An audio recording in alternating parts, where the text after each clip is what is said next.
Book of Genesis of the Holy Bible, Discourse of Angels and Demons, and the Book of Enoch concerning angels. Now, before I go into this, I want to remind everyone, the seraphim angels, there are various types of angels. The seraphim angels are the angels that are closest to the throne of God. A seraphim, nahash seraphim, in the ancient Hebrew language means the light that does not burn, is not consumed. It burns forever without being consumed. And the angel that had a form of this light was a snake form, a form of a snake that is bright, of a light that does not, it is not extinguished.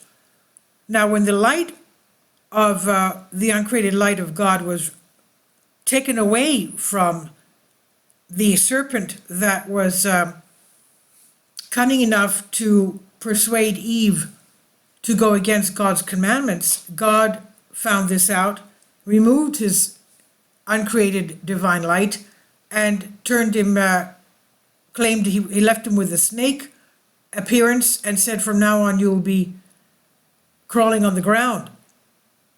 And thus we have images of archangels, and even our Virgin Mary, the Mother of God, the Virgin Mary, stepping on the head of the snake, of the serpent.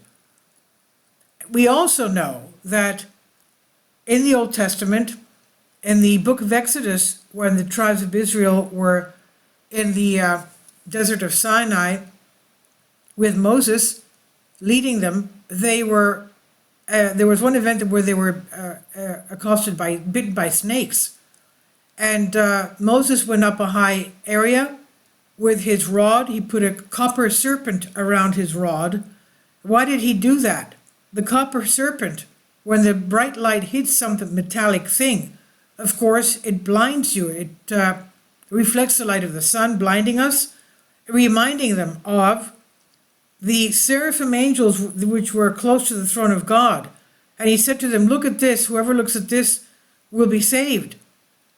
Reminding them of the throne of God, the seraphim angels, which were the closest to the throne of God. We still have that symbol sometimes in Europe. You see it all the time in pharmacies. You have the rod with the snake going up the rod, reminding us of the rod of Aaron with the snake. That's a leftover from antiquity, obviously. But I just wanted to go into that so that you'll know what that means.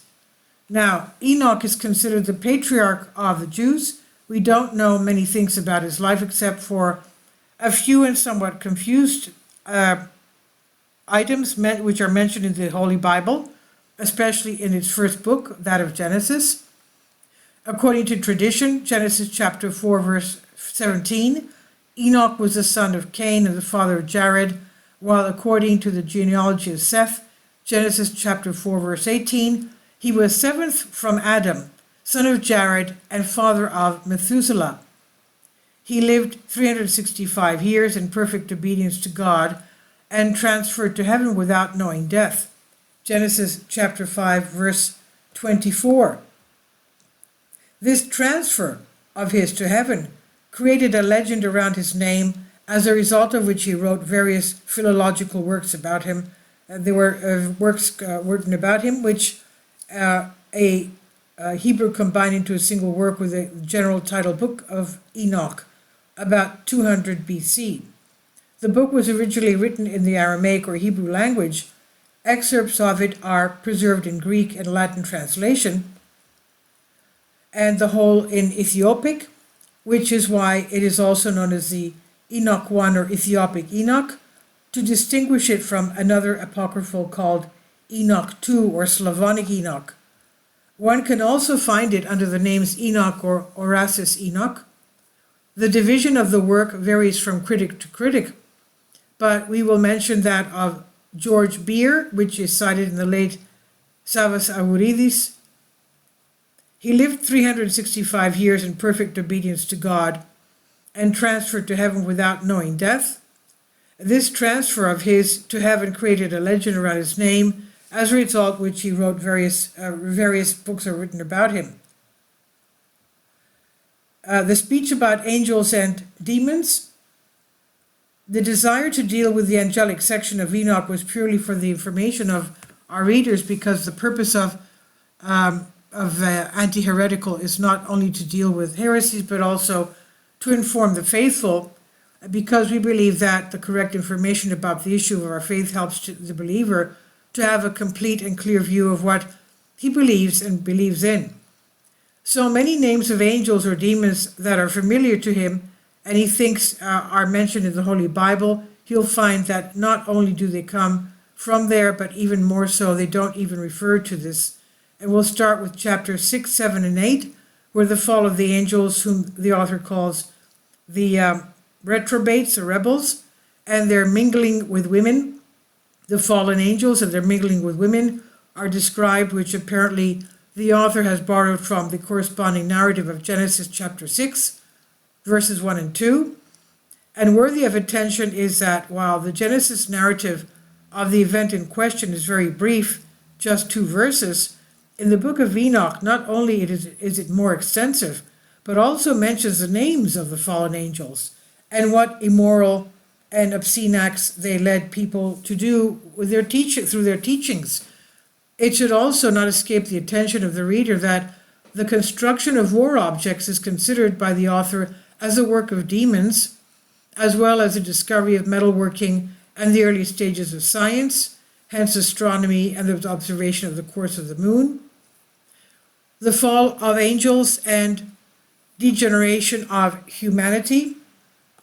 And it came to pass, when the sons of man increased, that in those days beautiful and graceful daughters were born, and the angels, the children of heaven, saw them and desired them, and said among themselves, Come, let us choose for ourselves wives from among the children of men, and let us bear children of our own.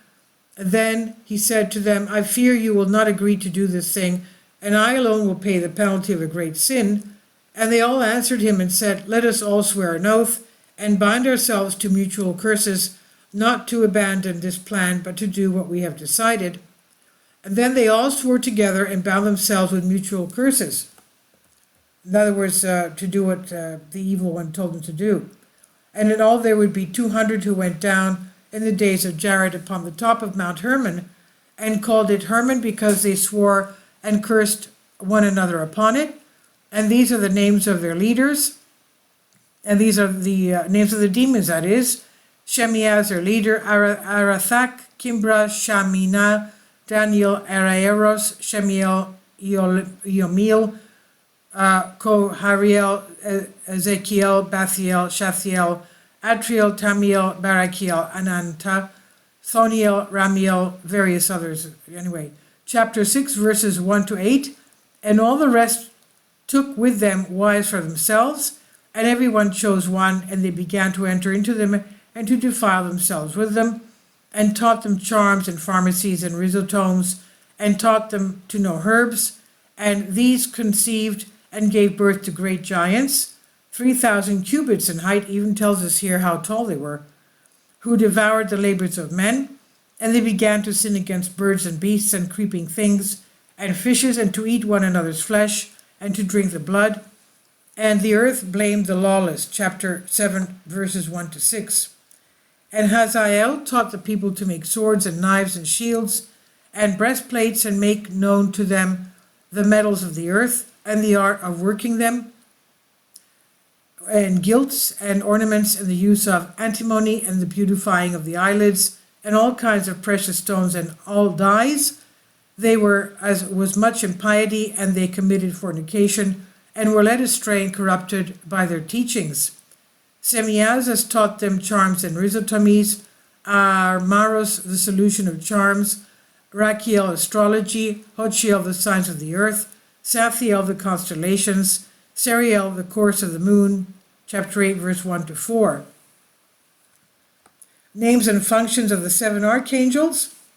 In chapter 20, the book of Enoch, the names of the function of the archangels are mentioned, which at this particular point are 7, while, as we will see here in another part of the book, there are 4. And these are the names of the holy angels who make haste: Uriel, one of the holy angels over the world and Tartarus; Raphael, one of the holy angels over the spirits of men; Raguel, one of the holy angels who takes revenge on the whole world of lights; Michael, one of the holy angels who is placed over the best part of humanity; and over chaos. Saraciel, one of the holy angels who is placed over the spirits of those who sin with the Spirit. Gabriel, one of the holy angels, he who is in paradise, and the serpents and the cherubim. Ramiel, one of the holy angels, whom God placed over the risen. Chapter 20, verses 1 to 8. The four archangels, in chapter 40 of the book of Enoch, as we said above, four archangels are mentioned. To prove how right the critics of the said book are, that the book of Enoch is a compilation of various literary works. After that, I asked the angel of peace, who was with me, who revealed all the mysteries to me. Who are these four persons whom I saw and whose words I heard and recorded? Persons, because we know that as the image of man was created in the image of God, there's no higher image than that of man, like a human. That's why all these angels look like man, okay? Because they have the image of God. Now, who are these four persons whom I saw and whose word I heard and recorded? And he answered me, the first is Michael, the merciful and long-suffering. The second is Raphael, who is established over all the diseases and wounds of men. The third is Gabriel, who is established over all powers. And the fourth is he that is established upon the repentance and hope of those who shall inherit eternal life. He's called Phanuel, chapter 40, verse 8 to 9. The names and works of the fallen angels and Satan, a compiler of the book of Enoch, returns again to the fallen angels in chapter 69, but this time he uses different names for them than those he set forth in chapter 6 and 8. In addition, his reference to the deceptive teachings of demons who taught men to turn them away from God is more extensive than the previous chapters. However, the author's hostility towards letters and sciences, since he considers them to be the work of demons, is also impressive this time. Of course, there is an explanation for this phenomenon, but it's not the subject of this treatise. And just to say that the book of Enoch was written at the time when the Seleucids began to brutally oppress the Jewish people to change their faith, culminating in the provocation act of Antiochus IV, the illustrations to turn the Temple of Solomon into the Temple of Zeus, resulting in the outbreak of the Maccabean Revolution. And these are the princes of the angels of, and of the names of, the heads of 150s and tens. The names of the first, Jachin, he's also who seduced the sons of God and brought them down to the earth and seduced them with sacrifices of men. And the second was Ashviel, he gave the holy sons of God evil counsel and deceived them, and that they should defile their bodies with the daughters of men. And the third was named Gadriel.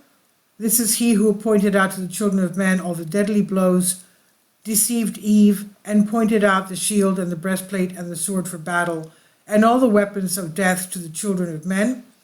From his hand weapons spread to the inhabitants of the earth from that day and forever.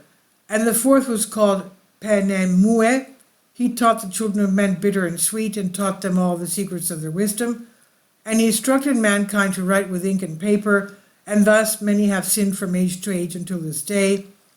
For men were not created for this purpose, to confirm his good faith with pen and ink, for men were created just like angels, in order that they might continue the pure and righteous, and death, which destroys everything, could not touch them. But because of this knowledge they perish, and with this power death overtakes me. And the fifth was called Chaldea. This is he who shows unto the children of men all the evil blows of spirits and demons, and the blows of the fetus in the womb. You know what that means. That it may be cast out, the blows of the soul, the bites of serpents, and the beating which occurs in the midday heat, the son of the serpent called Tavaet. And this is the work of Casbiel, the Lord of the oath, whom he shows to the saints when he dwell on high in glory, and his name is Vika. Concluding this interesting topic, it's worthy remembering how do we know that we have made a superficial treatment of the subject. It's now up to the anxious and discerning reader to do his own research to form a more complete and clear view. The Enochian system, the keys to the Enochian system, the magical system revealed in 1581 to Dr. John Dee, mathematician, astronomer, astrologer, geographer, and magician at the court of Queen Elizabeth I of England, and very likely a spy on her behalf, and Edward Keeley, convicted criminal, alchemist, and psychic. The Enochian system differs from all other magical systems in that there is a large body of work still to be processed and interpreted, named after the biblical character Enoch. Specifically, it was named after the Dead Sea manuscript, the Book of Enoch. The parallel is drawn between the revelation of angelic knowledge to Enoch by archangel-uriel and Anael, and the angelic knowledge given to Dee by various spiritual entities or angels. The Enochian system has its own language, script, vocabulary, and grammar, he states. The whole system, which is characterized by great complexity and makes use of geometric figures and tables that must be decoded in a certain way, including the language, was revealed through seance and apparently evolved through the duration of revelations. And this I've translated from a Greek article. Please leave your comments, and thank you for your support. Finally, support my Patreon account. The daily posts are 5 videos daily, and they are totally different from what I have on my YouTube channel. Thank you so much for your support and that you find all my content so interesting. You'll find the Patreon account details in the description box below.